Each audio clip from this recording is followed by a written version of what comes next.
Our March Soul Matters theme is the path of vulnerability. And as I was looking at my calendar the other week, I noticed that Lent, which began February 22nd, and Ramadan, which began March 22nd, are overlapping for the next couple weeks. And this got me thinking about how both the 40 days of Lent and the month of Ramadan invite the practice of spiritual vulnerability. So I wanted to spend some time this morning reflecting on that with you. I think Lent is important if we are to truly understand the joy and surprise of Easter.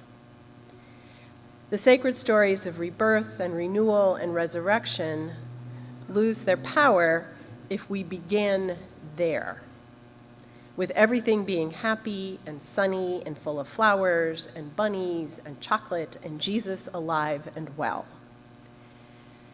The deeper meaning of Easter arises from spending time in the mud and the vulnerability of being human, of being afraid, of suffering loss, of making terrible mistakes, of not knowing what the future holds in the face of cold or darkness and death.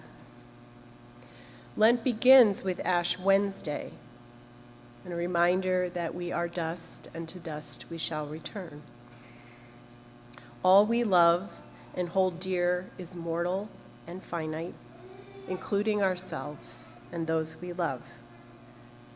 And the 40 days of Lent takes its practice from the story of Jesus' 40 days in the desert wilderness, where his body and his soul were subjected to hunger and thirst and doubt and loneliness, and of course, temptation.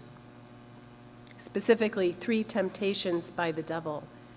Temptations for self-aggrandizement, or what I see as doing harm under the guise of doing good. If you read the story, you find that that's what Jesus was tempted with, doing good but for the wrong reasons. Or, as the saying goes, the road to hell is paved with good intentions. Those kind of temptations.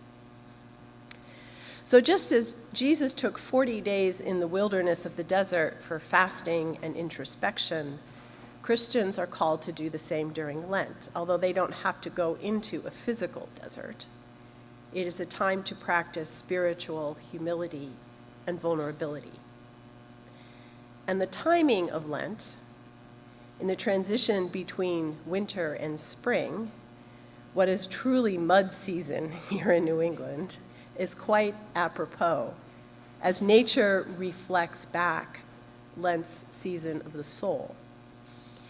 In past years, I have offered an online Lenten retreat because I do find it meaningful, and unfortunately, I just couldn't get my act together this year, which says something about Lent itself.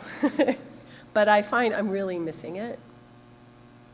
And I know that most Unitarian Universalists really don't pay attention to Lent, especially if you have left the Christian tradition, where it can be heavily associated with penance and guilt and shame. But it actually was important in our Unitarian and Universalist heritages, as ministers used to publish Lenten manuals all the way up until the 1970s. As Unitarian Universalist minister Clark Dewey Wells wrote in his 1975 Lenten manual, "The Strangeness of This Business." I think the liturgical tradition of Lent is a gift, a garment for the storm, survival apparel. Our individual dyings and becomings are given a voice, wisdom, companionship, in a story and a heritage larger than the isolation and pain of our unconnected selves. We don't have to be religious or Christian to enter into Lent, only human. And since we're all in that club, I invite you to join me in traversing this season of faith, self-examination, and hope.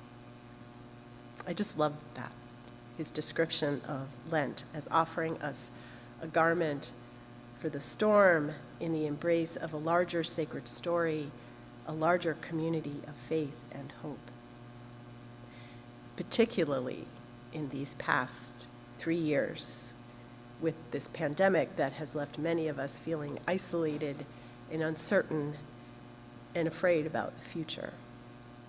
So much of what we just took for granted that we could trust has been upended and challenged. We've been in a mud season for an extended period of time, like 3 years. And while I see us emerging from it, I'm also much more aware of the vulnerabilities that the pandemic has revealed in our bodies and in our spirits and in our communities. And I worry sometimes about our rush to get back to normal without processing or thinking about all the mud we've just been in and still are. I'm less personally familiar with the Muslim tradition of Ramadan, but I find that it invites the same introspective spiritual vulnerability as Lent. Islam follows a lunar calendar, and Ramadan always begins on the evening of the 9th new or crescent moon of the year, so that it can fall in different seasons of the year and does not always coincide with Lent. Lent is also based on the lunar calendar as well. According to the Quran, Ramadan was the month that the Prophet Muhammad received the first revelation from Allah of Islam's holy book. And the keeping of Ramadan is one of the 5 pillars or essential practices of faith in Islam. And during this month, all Muslims who are healthy enough are required to abstain from food, drink, tobacco, and sexual activity from sunrise to sunset each day. Abstaining from these behaviors is meant to support Muslims in engaging in soulful introspection, to spend time in reflection, prayer, and study of the Quran, to refrain from harmful and negative behaviors while also considering how to be more generous, compassionate, and faithful in the world. I find it interesting that the word Ramadan comes from the Arabic word ar-ramad, which means scorching heat or dryness. And when I read this, I was intrigued that both Ramadan and Lent connect to a desert wilderness, an environment that emphasizes our human vulnerability, where human beings do not have the upper hand in controlling things around us. Embarking on a spiritual desert journey means paying attention and living with more awareness of one's limitations, mortality, and humanity. Another thing I found really beautiful about Ramadan was not just the emphasis on the inward personal journey, but the role that the community of faith plays in accompanying each other through this time of spiritual vulnerability. An important part of Ramadan is iftar, the practice of coming together each evening after sunset to break the fast together and to study and pray together. So the personal spiritual practice of Ramadan is enveloped in the faith of the community, a way of offering support and accountability. And Ramadan ends with the celebration of Eid al-Fitr, and my apologies because I know I'm not pronouncing it right, or the festival of breaking the fast. In addition to an extra special community meal, it's a time for sharing gifts with children, for making amends, for offering forgiveness, and offering gratitude.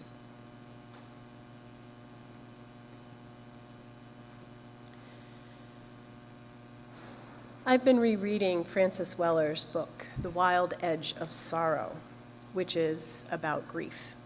Not just grief as the experience of our individual losses of people we love, but grief as an integral part of being human. It's a point of connection we have to all life, to the earth, to our ancestors, as well as those we love. And if there's anything that can make us vulnerable, that sends us into a spiritual desert, it's grief. Weller argues that we live in a grief avoidance culture where we give short shrift to loss. We deny or minimize the opportunity to give people the time to experience their losses in meaningful ways and to hold our vulnerabilities, our failures, our hurts and harms, our mortality and the mortality of those we love in compassionate and healing ways. To enter the spiritual desert alone, without even the rusty tools of friendship and honesty and prayer and meditation. They might not fix things, but at least they remind us that we are held by a larger love, and they provide us a garment for the storm. But because we're so busy, our culture wants to keep us so busy, we become more and more disconnected rather than connected to one another and to the earth and to our ancestors. And I believe that this is a source of much suffering and conflict in our country and around the world. Weller believes that we find wholeness and healing in the practice of ritual, which he defines as creating containers where we can hold one another on sacred ground and face and release grief and hurt and fear and anger and pain in ways that are connecting and healing. And I've been thinking about this because I grew up a Unitarian Universalist, and I know a couple generations ago, we got rid of a lot of our rituals, seeing them as superstitious, prescribed behaviors that didn't have any real purpose, that weren't rational. And there's some truth to that. Rituals can become something we do just because it's always been done that way. Not that that would ever happen here. Rituals can be imposed from the outside, and they can be meaningless, just going through the motions. And rituals in and of themselves don't fix what is broken in us or the world. They do not result in miracles or special favor from God or the gods.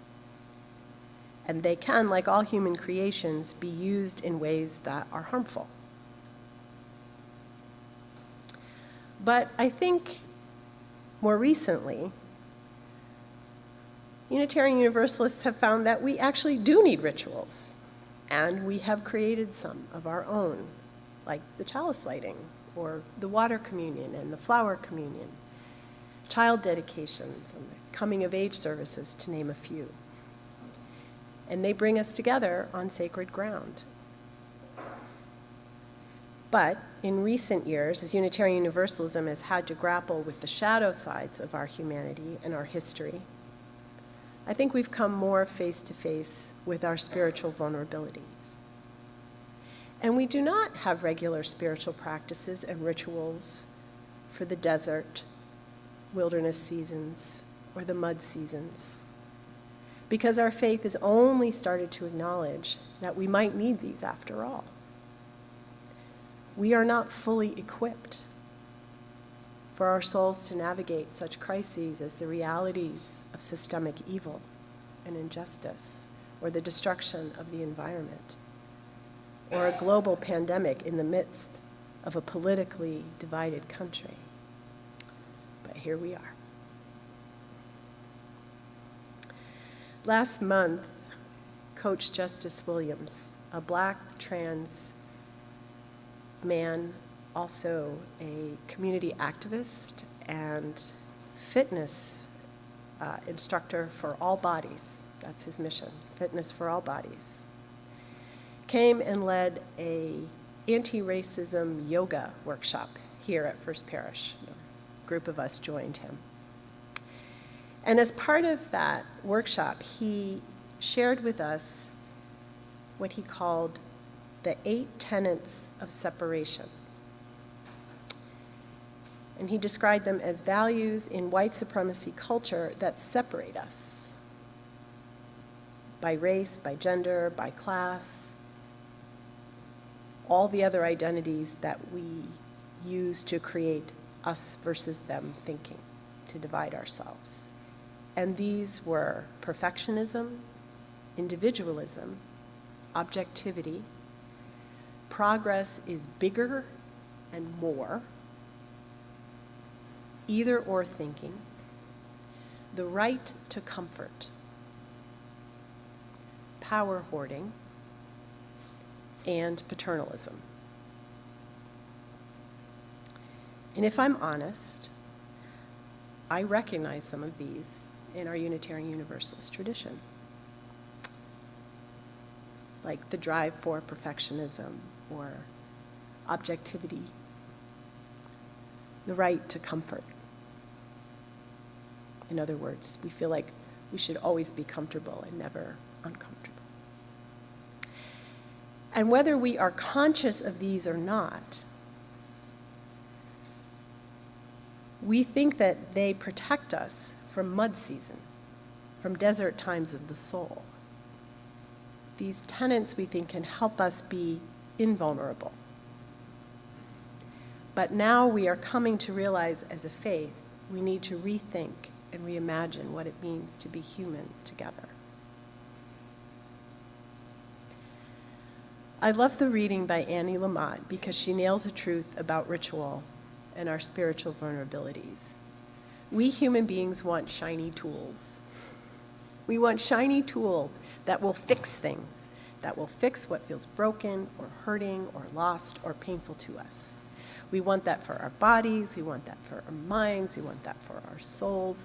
We don't want life to hurt or love to hurt, but they do.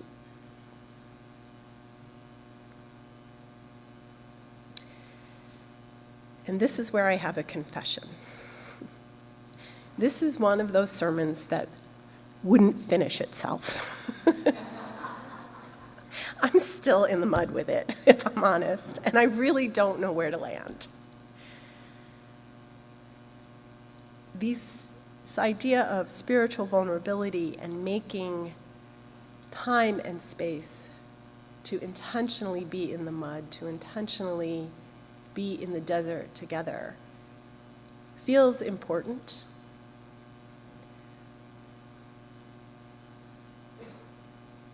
Because it allows us to practice ahead of time before we have to actually be in the reality of it in our lives.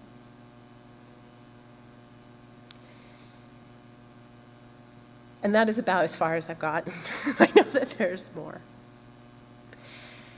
But I go back to the two things. One, what Annie Lamott said about our rusty tools, that we can offer each other friendship and we can offer each other honesty and conscience and time for prayer and meditation. And I think what that is about is making sure that we cherish and offer each other ways to learn to be rather than to always be doing. To not rush through the losses and the hurts and the hard times, but to give ourselves room to be in them, but in ways where we are caring and being cared for. Which brings me to what I think I love about Clark Wells's statement. To give our individual dyings and becomings a voice and wisdom in companionship in a story and a heritage larger than the isolation and pain of our unconnected selves. So yes, we don't have to be religious or Christian to enter into Lent, only human. But I do think we need to find a way to make sure that we do that work. And that is as far as I've gotten.